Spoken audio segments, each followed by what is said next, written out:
Saturday will be 1 year since the Supreme Court overturned Roe v. Wade. Missouri's trigger laws snapped into place, banning abortion in the state when that happened.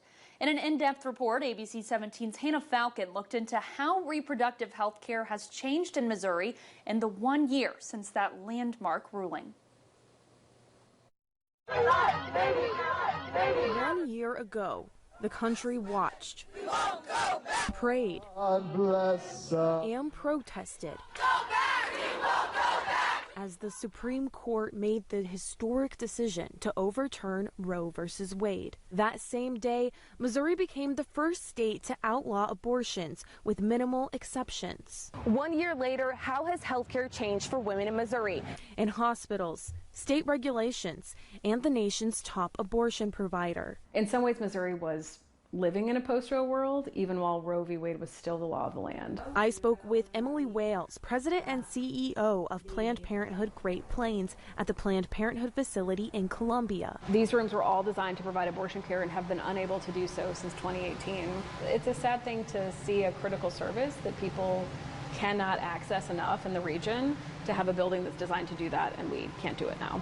So many times we tell people, don't wait, don't try to get on a wait list, just try to get as far as you can geographically to access care. Missouri residents receiving abortions have been on the decline since 2008. Although it's difficult to get an accurate count because many of the states Missourians go to receive abortions don't report back to the Department of Health and Senior Services. I looked into disciplinary actions the State Board of Healing Arts has taken since the ban went into place, and I didn't find any doctors who violated the ban. A federal investigation was recently opened against a Joplin hospital after a woman was refused an emergency abortion last August. Our Constitution does not give anyone the right to abortion. Our Constitution says the state has that authority.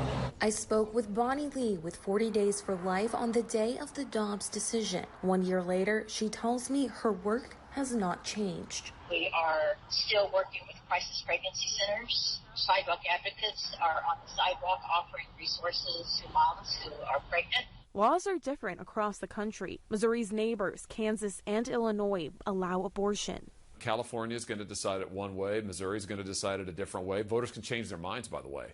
You know, if voters want to change the laws of their state, they can. And some in Missouri do want the voters to decide. There is a proposed constitutional amendment that would put the right to abortion in the state constitution. We will follow the law, and that's what I swore an oath to do.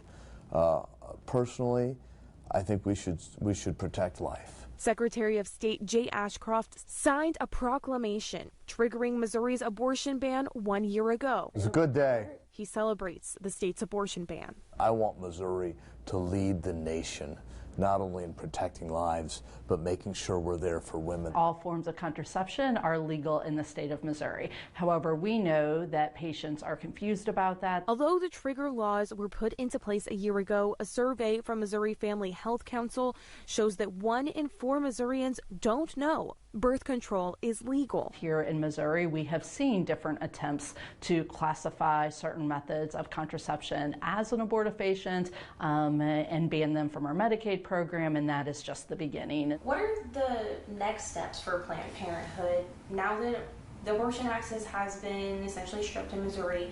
But are you still advocating to try to get people access to this? It's a tough road ahead. We're realistic, but people have to understand that they should not be getting involved in someone's private medical decisions. Reporting in Columbia, Hannah Falcon, ABC 17 News.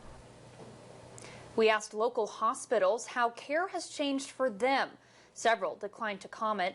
MU Healthcare said nothing changed.